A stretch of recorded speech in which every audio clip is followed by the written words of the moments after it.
انہوں نے بھی ایک ٹویٹ کیا اور وہ ٹویٹ میں ذرا آپ کو پڑھ کے سنانا چاہتا ہوں. بڑی امپورٹنٹ ٹویٹ ہے. کامران خان صاحب نے جو ٹویٹ کی ہے اپنی ٹویٹ میں وہ لکھتے ہیں کہ اپریل 2018 میں جب سپریم کورٹ نے نواز شریف کو سیاست سے تعیات نااہل قرار دیا تو یہ فیصلہ محض سپریم کورٹ کا نہیں ریاست پاکستان کا تھا. اس فیصلے میں کوئی رد و بدل نہیں ہوا. یہی یاد دہانی آج سپریم کورٹ نے کروائی ہے.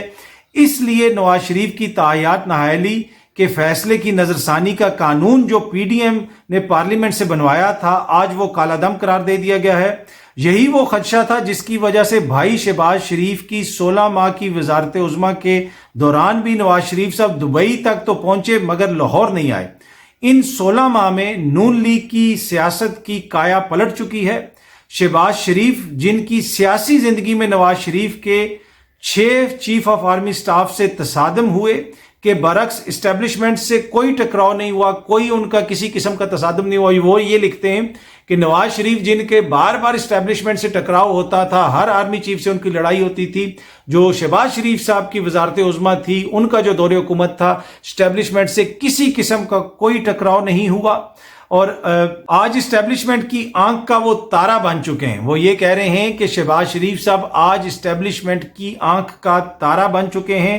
مشورہ نواز شریف صاحب کے لیے یہی ہے کہ وہ مے فیئر سے پاکستان کی سیاست کے مزے لیتے رہیں. تو انہوں نے نواز شریف صاحب کو یہ کہا ہے کہ بس آپ ادھر ہی لندن میں ہی رہیں. یہ آپ کے لیے واضح فیصلہ ہے کہ شہباز شریف صاحب جو ہیں وہ اتنے قریب آ چکے ہیں, سسٹم کے اندر اتنی انگریس کر چکے ہیں کہ آگے وہی وزیر اعظم بنیں گے اگر نون لیگ کو موقع ملتا ہے. اب نواز شریف صاحب اس کے اوپر اس مشورے پہ عمل کرتے ہیں یا نہیں کرتے وہ ایک الگ بحث ہے, پر اینی وے یہ کافی مسائل ہوں گے ان لوگوں کے لیے جنہوں نے اس سارے عرصے کے دوران مختلف قانون سازیاں کی, پرسن اسپیسیفک قانون سازیاں کی, اور اس کے ساتھ ساتھ جنہوں نے سپریم کورٹ کے احکامات پر عمل درآمد نہیں کیا. میں بار بار عرض کر رہا ہوں کہ ابھی نہیں تو 2 مہینے بعد, 2 مہینے بعد نہیں تو 4 مہینے بعد, 4 مہینے بعد نہیں تو 4 سال بعد اس کے کانسیکوینسز کا سامنا کرنا پڑے گا ان لوگوں کو جنہوں نے عدالت کے فیصلوں کے اوپر عمل درآمد نہیں کیا.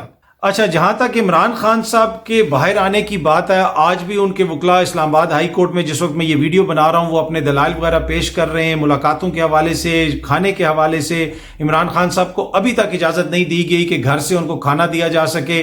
نواز شریف صاحب کا کھانا گھر سے آتا تھا. آج اسلام آباد ہائی کورٹ کے جو چیف جسٹس ہیں انہوں نے بھی اس طرف اشارہ کیا کہ ایک اور ہائی پروفائل جو سیاسی فگر تھی ان کا کھانا تو گھر سے آ جاتا تھا, عمران خان صاحب کو کیوں نہیں کھانا گھر سے دیا جا رہا. لیکن اب دیکھنے کی چیز یہ ہے کہ اپنے فیصلے کے اندر اسلام آباد کے چیف جسٹس اب کیا لکھتے ہیں. جہاں تک خان صاحب کے باہر آنے کا تعلق ہے, اگر آپ یہ سامنے خبر دیکھیں تو عمران خان صاحب کی 7 مقدمات میں عبوری ضمانتیں مسترد کر دی گئی ہیں. یہ سداد دہشت گردی کی عدالت نے ان کی درخواستیں مسترد کی ہیں. 9 مئی کے حوالے سے جو مختلف مقدمات ہیں اس میں وہ جو ذلت شاہ کے مبینہ قتل کا مقدمہ ہے وہ بھی شامل ہے. ان تمام مقدمات کے اندر عمران خان صاحب کی ضمانتیں منسوخ کر دی گئی ہیں. اور امپورٹنٹ چیز یہ ہے کہ جج اعجاز بٹر صاحب نے جو فیصلہ سنایا اس کے اندر یہ درخواست جو ان کی ضمانت کی درخواستیں تھیں یہ کیوں مسترد کی گئیں اس کو سمجھنا بڑا ضروری ہے. اس میں ریزن یہ دیا گیا ہے, یہ ریزن سامنے آپ دیکھ سکتے ہیں, عدم پیشی پر چیئرمین پی ٹی آئی کی درخواست ضمانت مسترد کر دی گئی. اب وہ پیش کس طرح ہو سکتے ہیں, وہ تو جیل میں ہیں. تو اس سے آپ اندازہ لگا لیں کہ چیزیں آگے کس طرف جا رہی ہیں. پہلے آپ نے نیب کی عدالت سے بھی ایک فیصلہ سنا, وہاں پہ بھی غالباً ان کی ضمانت وغیرہ کوئی منسوخ ہوئی ہے.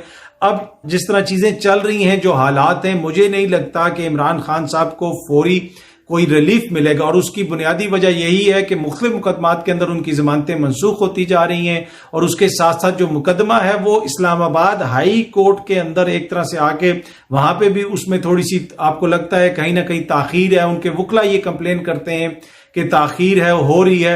اور اب آپ کو ایک جسے آپ کہتے ہیں نا قانونی عمل کے مطابق جب چلنا ہوتا ہے تو ایک عدالت سے جاتے ہیں, اوپر والی عدالت میں جاتے ہیں, پھر اس سے اوپر والی عدالت میں جاتے ہیں.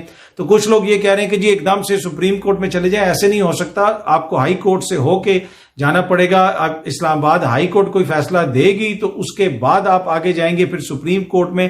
لیکن جو ہمارے پاس اطلاعات ہیں کہ عمران خان کو جلدی اب جیل سے باہر آنے نہیں دیا جائے گا, ان کو جیل کے اندر رکھا جائے گا, ہر ممکن یہ کوشش کی جائے گی. اور ان کی گرفتاری جو ہے وہ جو موجودہ حکومت جو پچھلی حکومت تھی اسی کے دور میں اس لیے کروا دی گئی کہ نگراں جو سیٹ اپ ہے پھر وہ یہ نہ ہو کہ بوجھ ان کے اوپر پڑ جائے کہ جی یہ نگراں یہ کر رہے ہیں، اور نگرانوں کے دور میں گرفتاری ہوئی ہے، اسی دور میں گرفتاری ہو گئی اور اسی دور میں اس حکومت کے دور میں گرفتاری ہوئی، اور اب وہ گرفتاری کا سارا بوجھ بھی انہی کے اوپر ہے۔ اب آگے وہ چیزیں کس طرف جاتی ہیں، لیکن مجھے ہمارے پاس جو اطلاعات ہیں ان کی لیگل ٹیم جو کہہ رہی ہے اور جس قسم کے قانونی مسائل نظر آ رہے ہیں، عمران خان کو اتنی جلدی قانونی ریلیف ملتا ہوا نظر نہیں آ رہا۔ تو اب تک کی اطلاعات کے مطابق عمران خان صاحب کے قانونی مسائل میں دن بدن اضافہ ہوتا ہوا نظر آ رہا ہے، اور ان کو ریلیف نہیں ملے گا، اور ہر موقع پہ ان کے لیے مشکلات کھڑی کی جائیں گی۔ جس طرح ان کے وکیل جب جیل میں ان سے ملنے جاتے ہیں جیل میں ملنے نہیں دیا جاتا، آج یہی اسلام آباد ہائی کورٹ کے اندر بات ہوتی رہی کہ ان کو جیل میں کیوں نہیں ملنے دیا جا رہا، کیا وجہ ہے۔ معزز چیف جسٹس صاحب جو ہیں اسلام آباد ہائی کورٹ کے، انہوں نے بھی یہ کہا کہ اگر ہفتے میں 2-3 دفعہ جا کے کوئی مل لے گا، کوئی بندہ مل لے، تو کیا وجہ، کیوں نہیں ملنے دیا جا رہا۔ اور ان کے وکلا کا جو موقف ہے وہ یہ ہے کہ ملنے اس لیے نہیں دیا جا رہا تاکہ درخواست کے اوپر ہم سائن نہ کروا سکیں، وکالت نامے کے اوپر سائن نہ کروا سکیں، قانونی مشاورت نہ کر سکیں، اور اس کی بنیادی وجہ یہ ہے کہ چیئرمین تحریک انصاف کو اندر رکھنا ہے۔ پھر ان کے وکلا کے جس طریقے سے ہراساں کیا جا رہا ہے وہ یہ کہہ رہے ہیں، وہ الزام یہ لگا رہے ہیں کہ ہمیں بھی جو ہے مبینہ طور پہ ہراساں کیا جا رہا ہے، ہمارے خلاف مقدمات ہو رہے ہیں، ہمیں کبھی انکوائریز کے لیے بلا لیا جاتا ہے۔ تو ان ساری چیزوں کو سامنے رکھتے ہوئے جو میرا اس پہ اب یہ جو ساری انفارمیشن ہے اس کو سامنے رکھتے ہوئے تجزیہ یہ ہے کہ مجھے خان صاحب اتنی جلدی باہر آتے ہوئے نظر نہیں آ رہے، انلیس کہیں باہر وہ سے پریشر آئے تو وہ باہر جائیں۔ اور باہر میں نے پہلے ہی کہا ہے کہ اس وقت سسٹم کے لیے جو پچھلی حکومت تھی چیلنجز ان کے لیے دو ہی ہیں، اور وہ دو چیلنجز میں بار بار کہتا ہوں، ایک جو اوورسیز پاکستانی ہیں اس لیے کہ ریمیٹنسز وغیرہ وہ بیچتے ہیں، ان کا انفلوئنس ہے وہاں پہ، وہ لابنگ کرتے ہیں، ان کی طرف سے کتنا پریشر آتا ہے، اور دوسرا جو ہے خیبر پختونخوا کے اندر جو وہاں پہ عوام ہے وہ جو ووٹر سپورٹر ہے خان کا وہ کمپلیٹلی ڈیفرنٹ ہے۔ آپ نے پشاور کے الیکشن کے اندر بھی دیکھ لیا، وہاں پہ جس طریقے سے دوسرے علاقوں کے اندر آپ کاروائیاں دیکھ رہے ہیں، اگر اس طرح کی کاروائیاں وہاں پہ ہوتی ہیں زیادہ تو اس کا ایک ریئیکشن بھی آ سکتا ہے۔ تو یہ بڑا چیلنج تھا پچھلی حکومت کے لیے۔ اب دیکھتے ہیں کہ نگراں حکومت آگے آ کے چیزوں کو کس طرح لے کے چلتی ہے۔ بہت جلدی آپ سے دوبارہ ملاقات ہوگی۔ Thank you so much.